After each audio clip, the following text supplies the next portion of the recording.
Para a palestra de hoje, teremos como reflexão o tema O Sermão da Montanha. E quem irá contribuir com a palestra de hoje é a nossa amiga e palestrante Shirley Milagre. Shirley é nascida em berço espírita, tendo trabalhado com a evangelização infantil, posteriormente com a mocidade espírita e atualmente colaborando com os estudos evangélicos aqui da casa. É médica pediatra e professora universitária. Portanto, Shirley, seja muito bem-vinda e uma excelente palestra a todos. Bom, é um prazer muito grande estar com vocês no dia de hoje. E mais ainda, esse momento que eu acho que é emblemático, né, para toda casa de orientação cristã, né, tanto para casas espíritas quanto para as igrejas, né, todo local que fornece o consolo à alma, que procura buscar o seu refúgio, buscar seu fortalecimento para vencer as dificuldades. Então, para nós é uma alegria muito grande ver novamente transitar por esses corredores pessoas como vocês, como eu, né, como todos nós que estamos aqui hoje na condição às vezes de pedinte, né, da misericórdia divina, amanhã na condição de colaborador da seara de Jesus. Então é muito bom ver esse movimento aqui novamente, né? E é o que nós desejamos muito, que a Casa de Jesus de Nazaré, como todas as casas espíritas e como todas as igrejas que falam do Mestre, possam trabalhar em nome dele, em favor da criatura humana, né?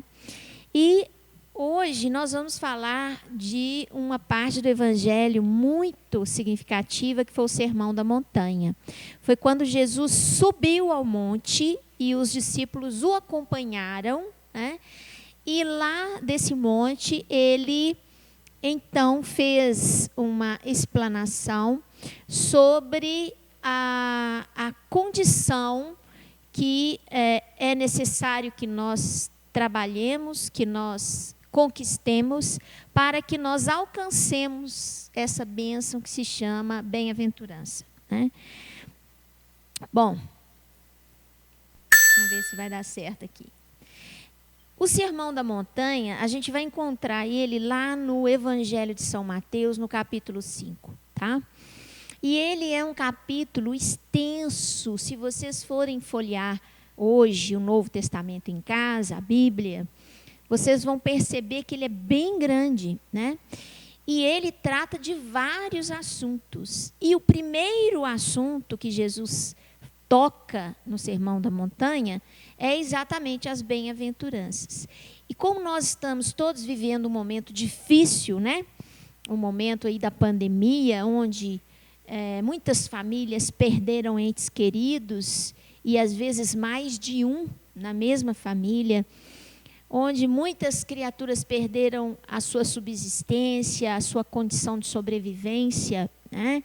Através do seu trabalho, da sua condição profissional, onde muitas criaturas ficaram isoladas, né?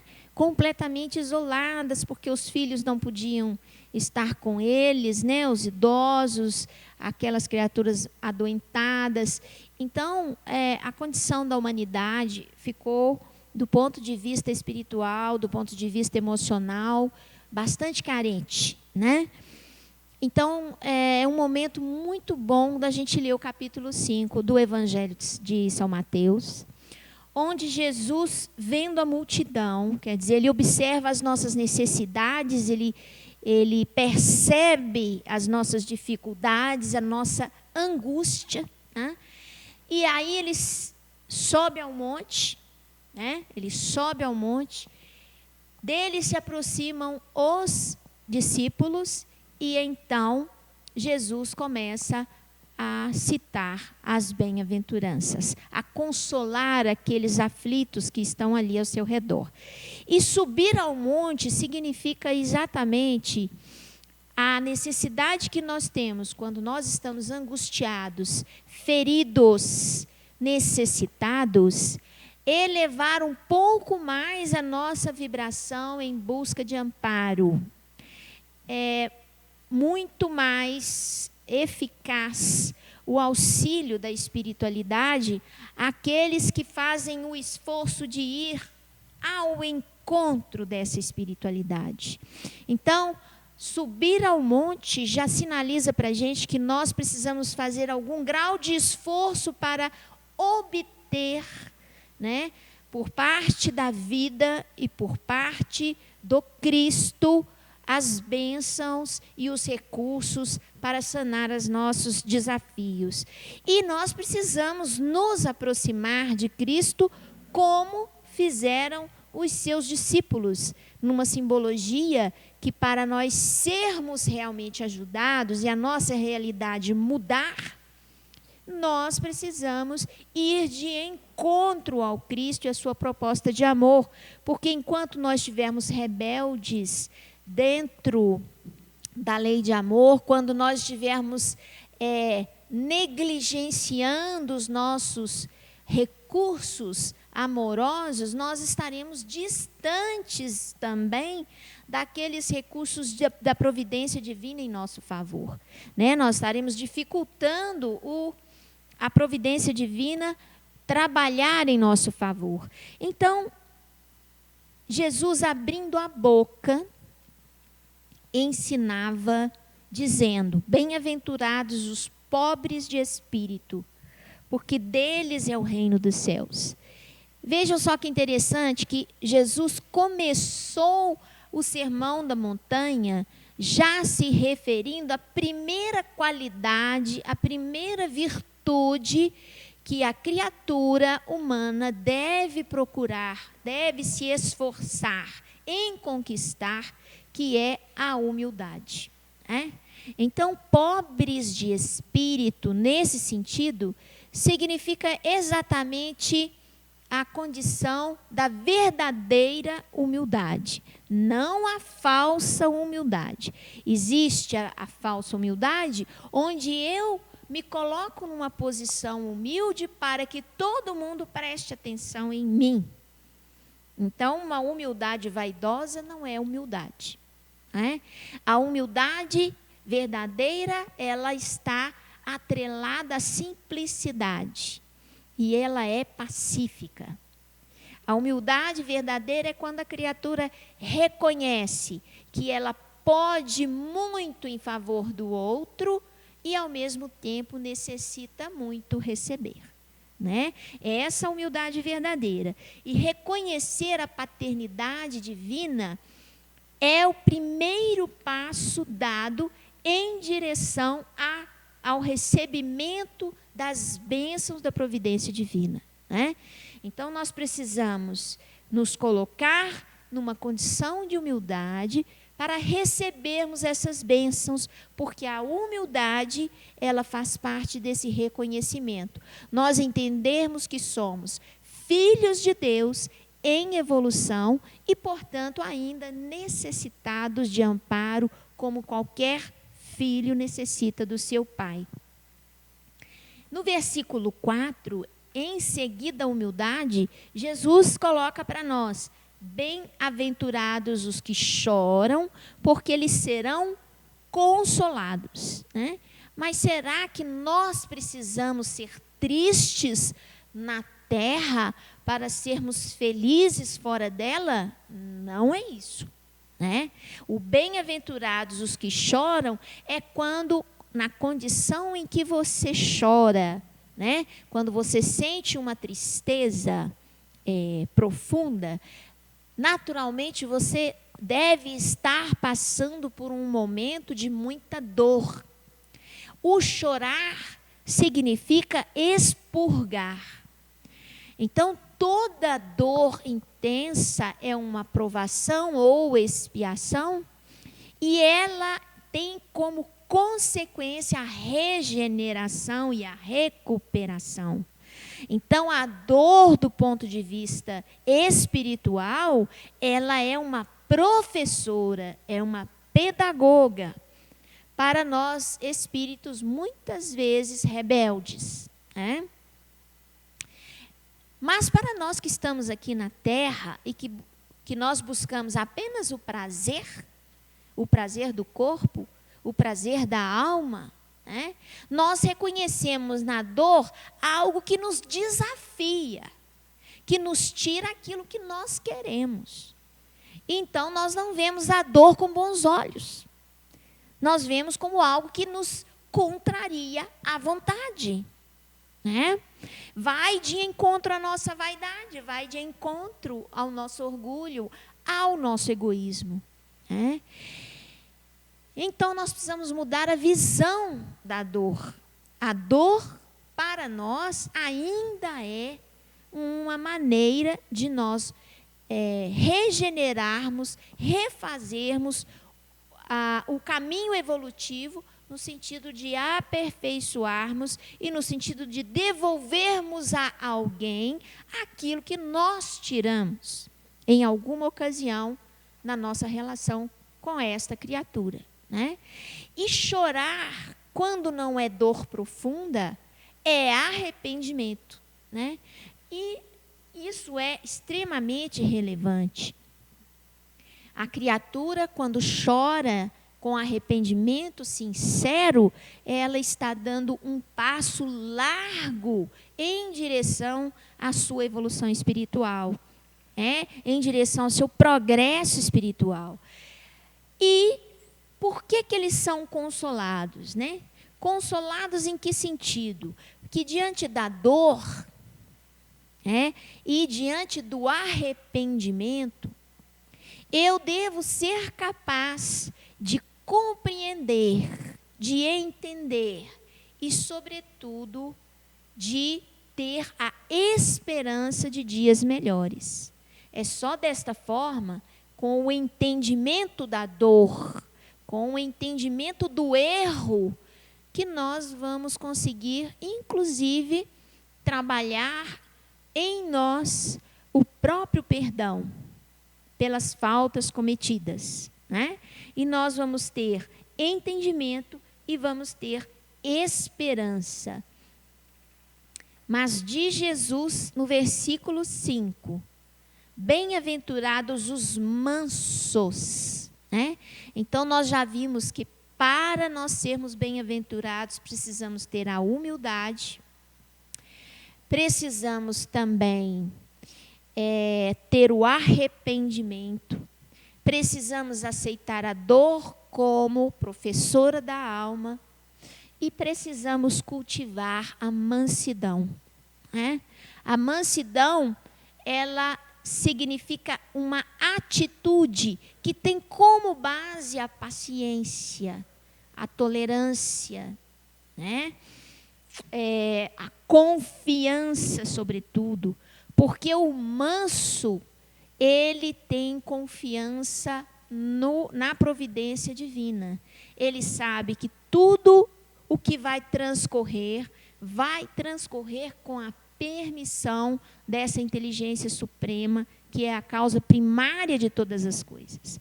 Que nada foge, como diz o próprio Cristo. Não cai uma folha da árvore sem que o Pai o saiba. Então, essa inteligência, ela permeia a todo o universo. Não é só planetinha Terra pequenininho, não. É todo o universo. E ela organiza, estimula, ampara, protege a tudo que acontece em todo esse ambiente onde a inteligência de Deus está presente.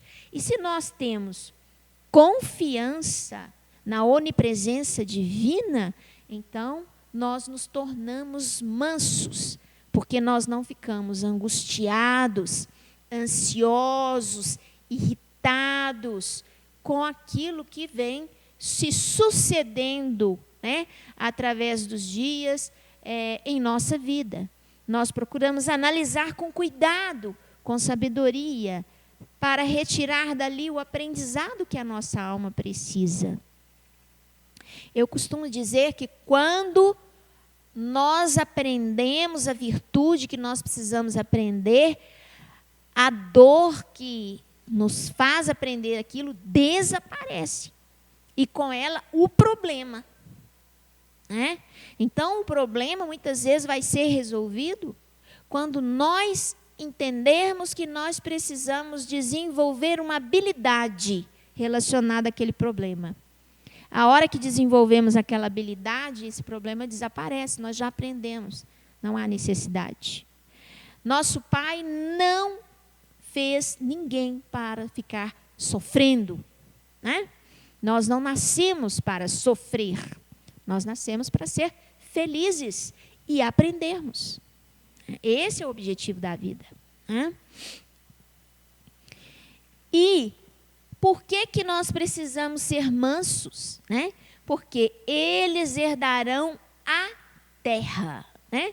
Aí a gente pensa assim, mas herdar a terra, nós já estamos na terra, né? E a terra está tão confusa, e é uma terra tão complicada, com cenários muitas vezes tristes, né? Será que essa terra que nós vamos herdar? Não, né?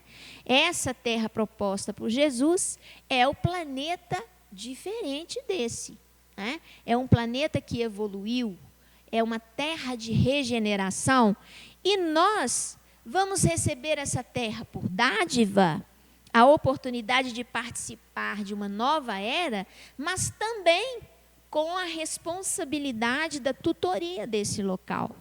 Não pense que nós vamos ficar igual o anjinho cantando, tocando harpinha o dia inteiro, né? Não é isso a proposta do Evangelho.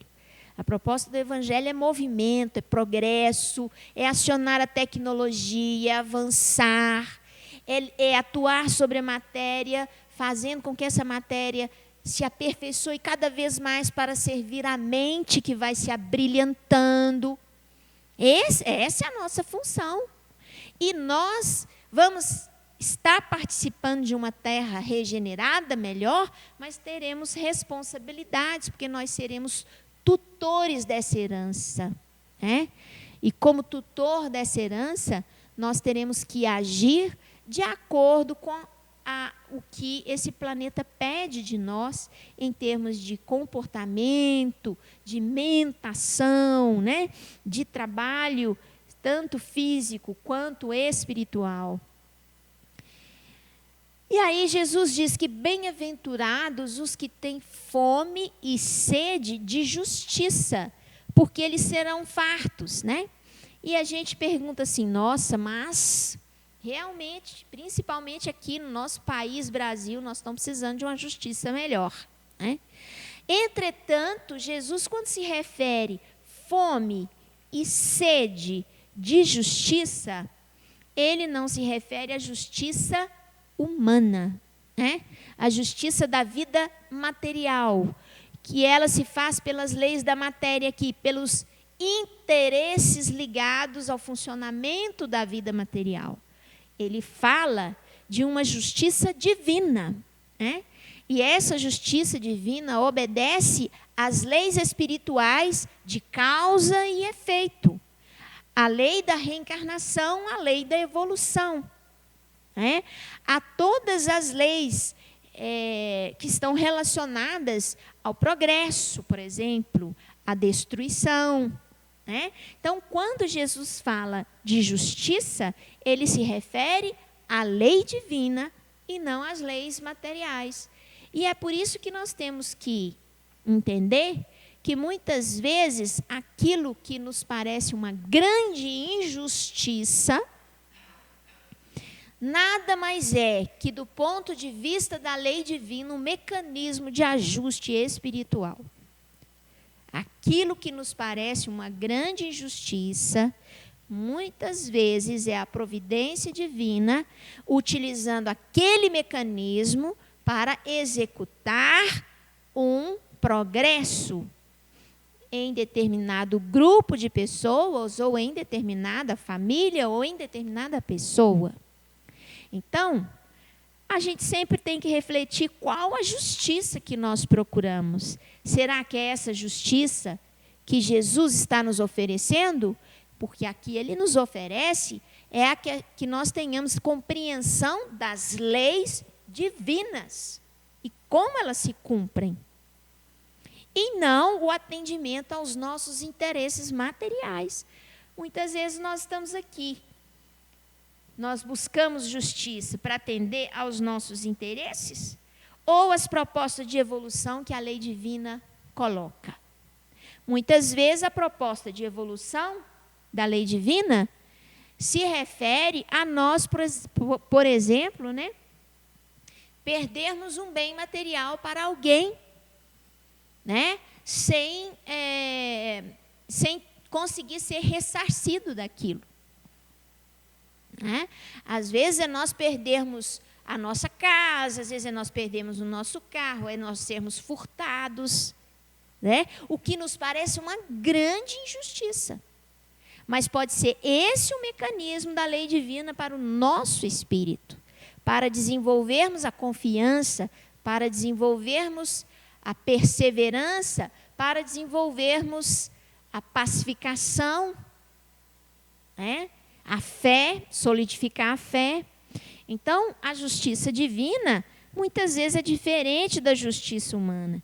E o que aparentemente parece uma grande injustiça humana, pode estar obedecendo a uma proposta de regeneração, de recuperação e de cumprimento da lei de causa e efeito da justiça divina.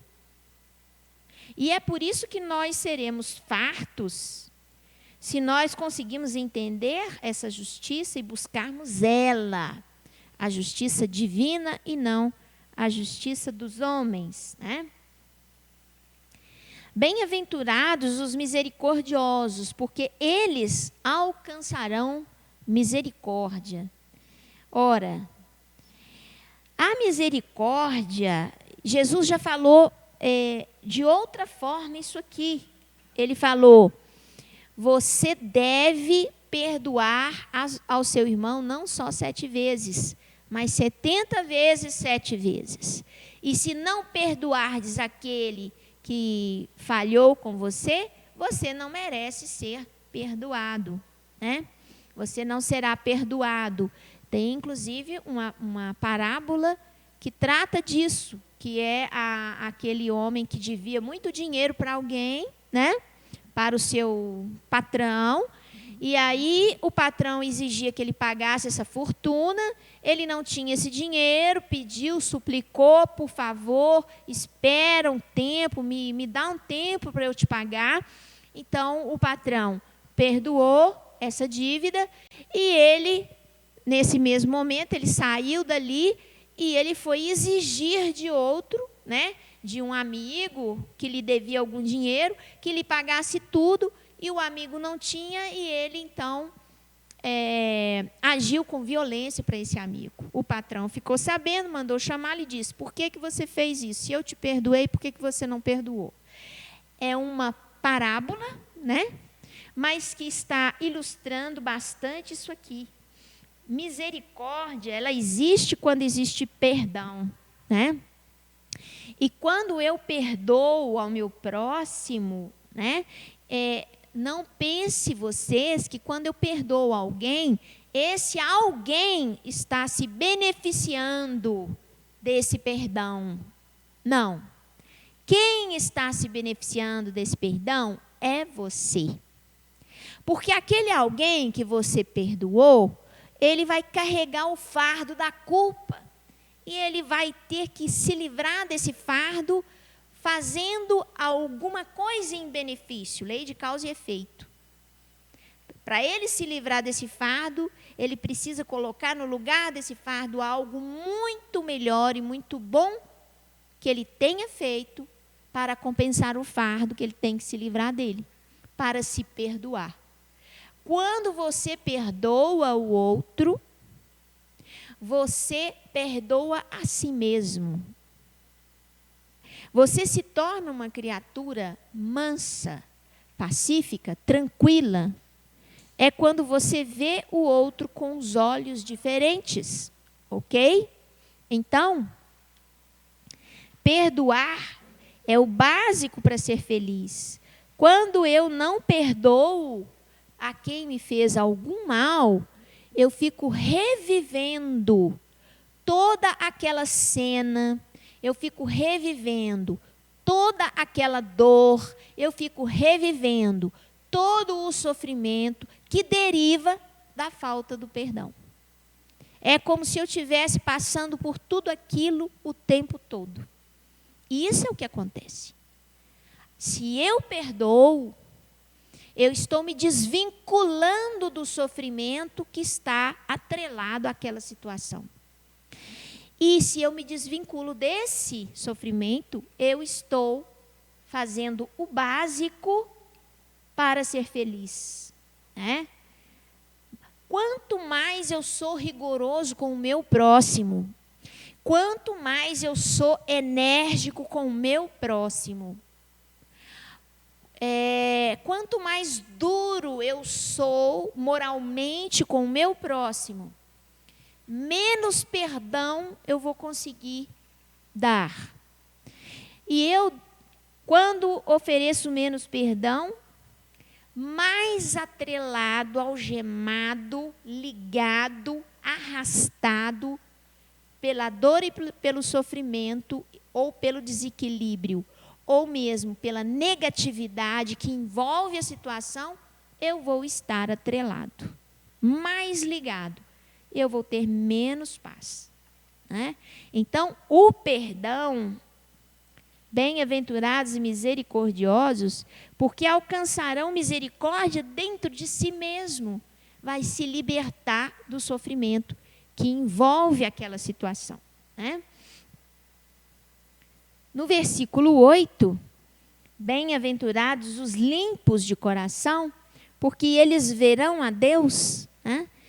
Limpos de coração. Então agora, eu já reunindo tudo até agora, Jesus diz: bem-aventurados ou felizes aqueles que são humildes, que têm arrependimento, que entendem a sua dor, que são pacíficos, que têm confiança, têm fé sólida, que são capazes de perdoar, e agora que são limpos de coração, porque eles verão a Deus. Então Jesus colocou como condição de proximidade ao Criador, de vê-lo no sentido de entendê-lo, senti-lo, naquilo que ele verdadeiramente o é para nós, é preciso que nós tenhamos uma alma limpa. E uma alma limpa, ela se faz com uma mente limpa, sã, né? Então nós precisamos de limpeza também do nosso psiquismo e precisamos dilatar muito a nossa capacidade de amar, o amor incondicional, que é a grande conquista que a humanidade caminha para ela. Até hoje nós temos o amor de mãe, o amor de mulher, o amor do homem, o amor pela criança, o amor humanitário, né? Nós temos diversas formas de amor, mas na maioria dessas diversas formas de amor, a gente ainda tem o amor sob condições.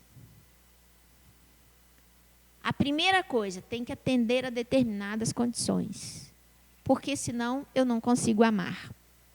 E muitos falam assim: você primeiro tem que amar a si, né, para depois amar o outro. Mas no sentido de amar a si, de propor condições para se amar o outro. E a proposta do Evangelho é a que a gente consiga desenvolver o amor incondicional. A gente se ama? Sim. Mas ama o outro da mesma forma, sem colocar condições, né? É essa a proposta do Evangelho. E é através dessa proposta, quem ama profundamente, né, é que consegue compreender o amor de Deus por nós. E quando nós conseguimos compreender o amor de Deus por nós, nós entramos em contato com o Criador. Nós realmente sentimos a presença de Deus em nós. Como Jesus propôs: quando quiserdes falar ou orar a Deus, entre para o teu quarto, feche a tua porta. Mas não é um quarto material, é você entrar para dentro de você, porque cada um de nós somos filhos de Deus e temos Deus dentro de nós, querendo fazer parte do nosso mundo íntimo, e que nós não permitimos, porque nós estamos alinhados, algemados, interligados a tantos interesses que atendem à nossa vaidade, ao nosso orgulho, à nossa ambição, à nossa concupiscência. E nós não temos o olhar do amor para sentir Deus presente em nós. Nós precisamos orar, elevando o nosso pensamento até o Criador, né? E se colocando em contato com Ele. E toda criatura que pratica a verdadeira caridade, ela é o amor de Deus em ação.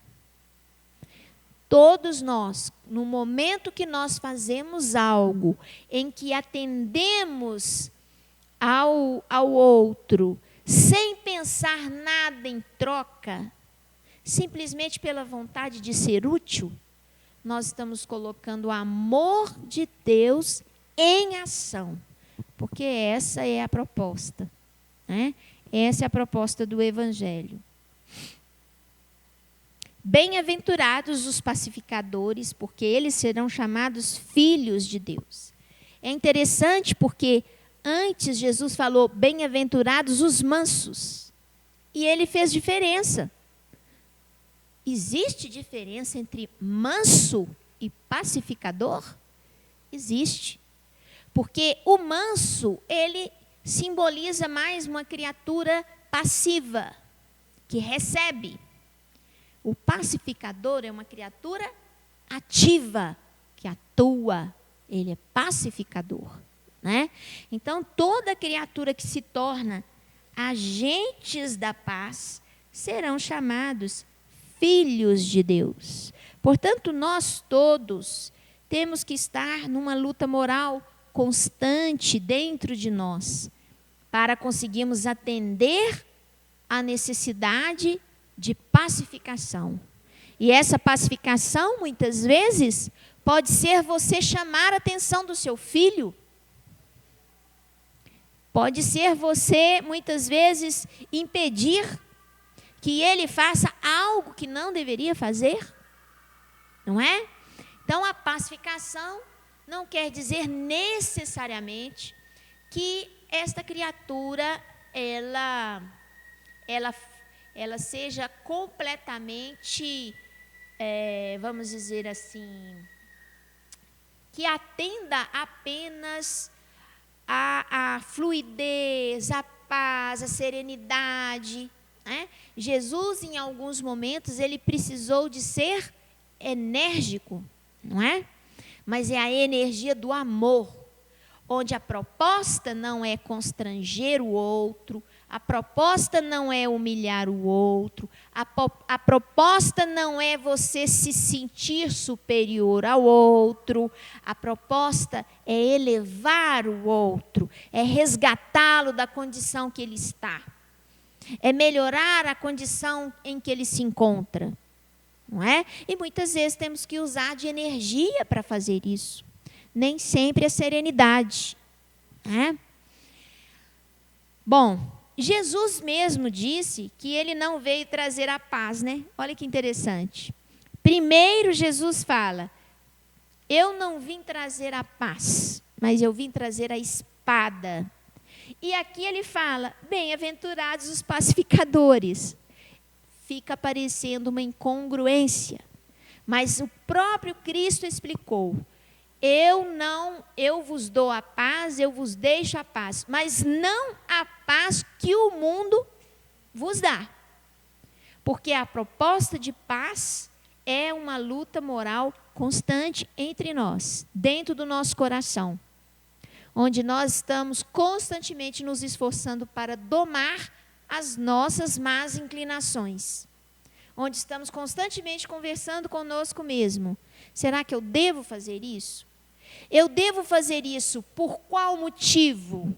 É porque eu quero realmente solucionar, ajudar ou recuperar, ou porque eu quero me mostrar superior, porque eu quero me mostrar estar em condições melhores do que o outro, porque eu quero que ele se sinta inferior, que se sinta necessitado, e eu me sinto todo poderosa, não é?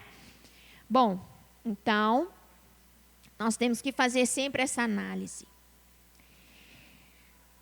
E bem-aventurados os que sofrem perseguição por causa da justiça, porque deles é o reino dos céus.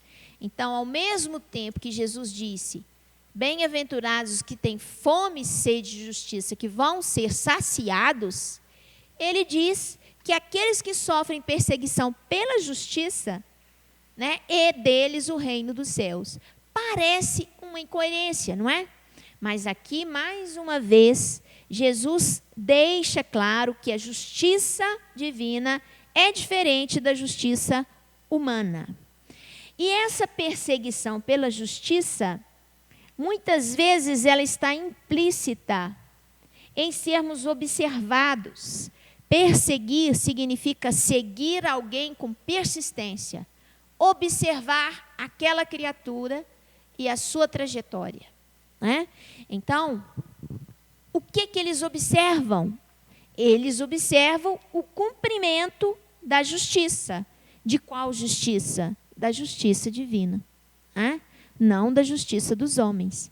Então, muitas vezes nós somos perseguidos porque nós estamos dispostos e estamos nos esforçando para cumprirmos aquilo que vem, que deriva das leis divinas. E por causa disso, muitas vezes somos perseguidos, porque o cumprimento da justiça divina é diferente do cumprimento das leis dos homens.